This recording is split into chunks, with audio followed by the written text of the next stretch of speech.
আগামী পর্বে আপনারা দেখতে পারবেন সার্থকের মা আর বাবার মধ্যে ঝগড়া বাঁধে। সার্থকের মা সার্থকের বাবাকে বলছে, এতদিন তুমি আমাদের জন্য কি করেছ? আমি তোমাকে ভালোবেসে বিয়ে করে এই বাড়িতে এনেছিলাম। সার্থকের বাবা বলে, আর কি, এই বাড়িতে নিয়ে এসে ঘর জামাই করে রেখে 2 বেলা অপমান করেছ, এগুলো তো আর বললে না।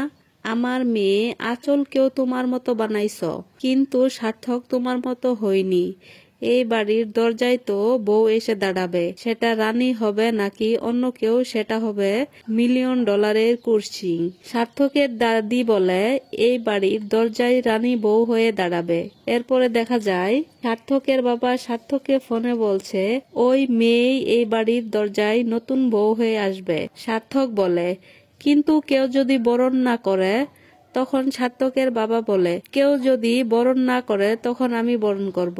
এরপরে দেখা যায় সুলক আর সার্থকের বিয়ে চলছে। তারই মধ্যে প্রদীপ পাবন পর্দার তার লোকদের নিয়ে হাজির হয়েছে সুলকদের বাড়িতে। সার্থক আর সুলকের বিয়ে হচ্ছে দেখে প্রদীপ পাবন পর্দার খুব রেগে যায়। তো বন্ধুরা, এই ছিল আজকের আগামী পর্বের আপডেট। পরবর্তী আপডেট পেতে আমাদের চ্যানেলটি সাবস্ক্রাইব করে লাইক, কমেন্ট, শেয়ার করে পাশে থাকুন।